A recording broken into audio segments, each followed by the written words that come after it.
what can we do for people who do, have lupus or similar types of like autoimmune types of diseases, and what's the best thing to do nutrition wise? So the best thing to do nutrition wise is to really understand what foods are inflammatory for yourself. So this is a very individualized approach because some foods can cause inflammation to some people that don't cause to others. So it's important. I think the first best thing to do if somebody is diagnosed with lupus or any other sort of, autoimmune disease that does cause inflammation, which is a lot of autoimmune diseases actually, it's important to, I think the first thing to do is to keep a food journal and to know what foods bother you and to learn rather what foods bother you and kind of cause some of this inflammation.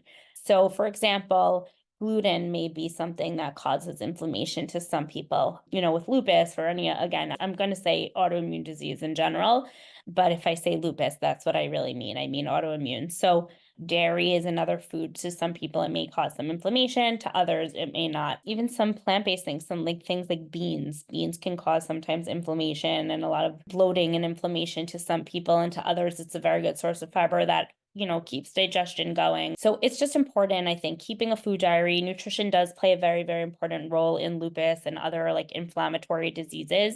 So it's important to just know which are the foods that bother you and you have sensitivities to. So keeping a food journal is the first nutrition 101, first line of, understanding what's going to cause inflammation, what's going to cause sensitivities to us. And it can help us live a very, very comfortable life going forward with these diseases.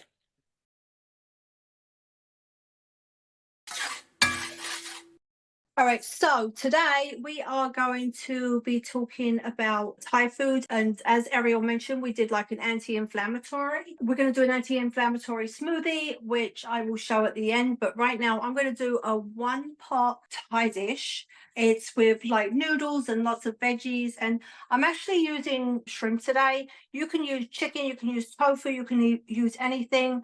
I'm going to use shrimp because that's what I had on hand. All right, so I'm going to show you what to do. It's like I said, it's one pot. It's actually really fantastic. I have lots of veggies here and I'll just go through the veggies before we get cooking. I'm going to just start my pot, start heating up. Right, so we have some peas. You could use peas or edamames. It give me a choice. I actually like peas more than edamame, so I chose to have peas. I've got an orange pepper, red peppers. I got some carrots cut up julienne style, some spinach. In the recipe, it was broccoli. Went to see if I had broccoli, but one of the kids probably used it. So I ended up using spinach. I have plenty of spinach. Also some rice noodles. I have some chicken stock, some soy sauce, green curry paste, Thai green curry paste, and some fish sauce. Okay. And we're gonna use light coconut milk. It's 60% less fat and calories than regular coconut milk, like I said. Right, so always make sure your cans are cleaned. You never know what's going on in the basement of your local supermarket. Right, so I'm going to open that and I'm going to tip it straight into my pot. Right, so let's just open that. It's going to go straight in my dish.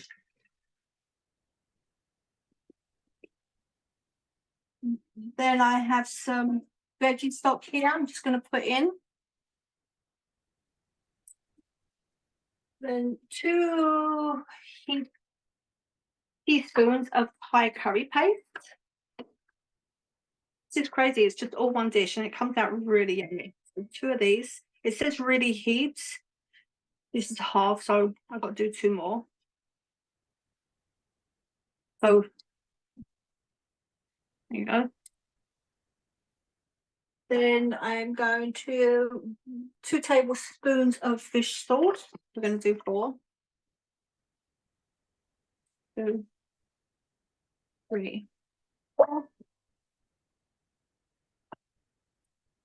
And then again, the same with the soy sauce.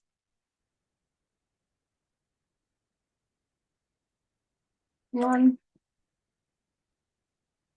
2,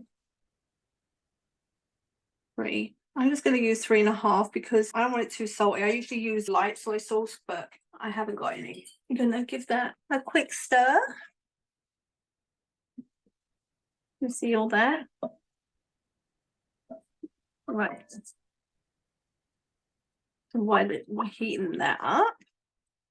And then we're going to use some Chinese noodles. I was actually thinking about using some zucchini instead, but you know, I had these, so I'm going to use them today.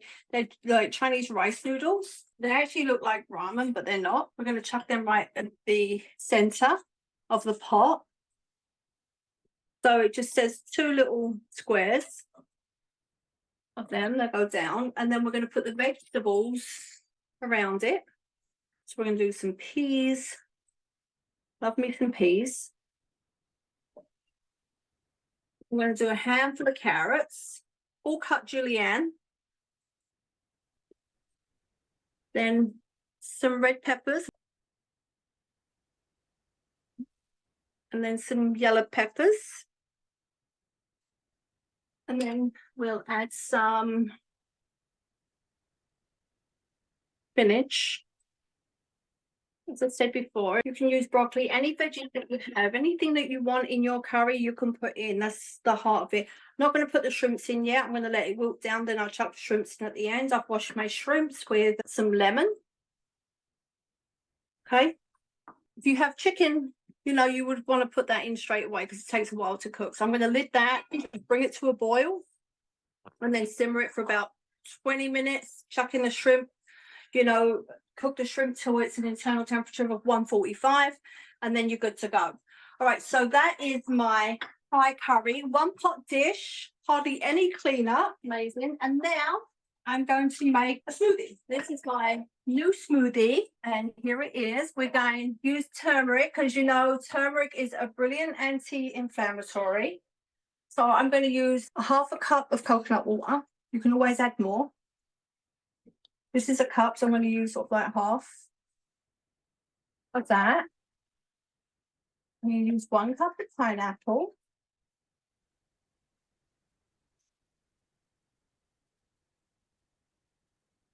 This is fresh pineapple. You can use frozen. Pineapples are really in at the moment. They're not even that expensive and they're so good. Oh my God, you have so many benefits. So I'd say that's about a cup.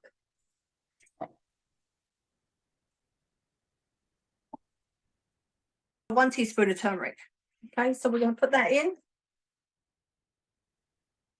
Then a banana. 1 medium banana.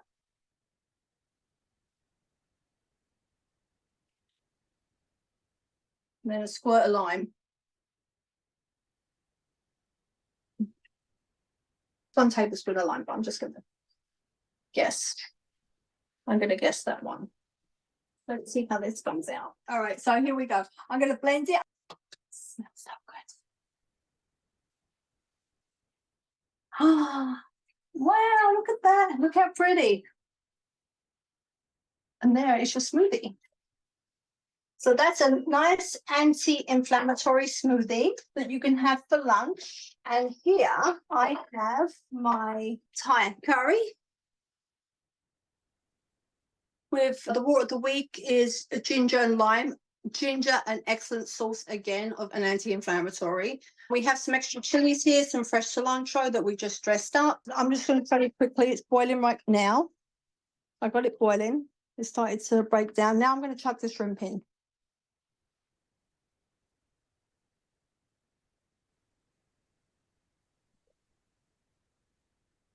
There you go. It does feel fancy and it is easy. I'm just going to add a little bit of spring onion to the top and some fresh cilantro. And baby, we are done.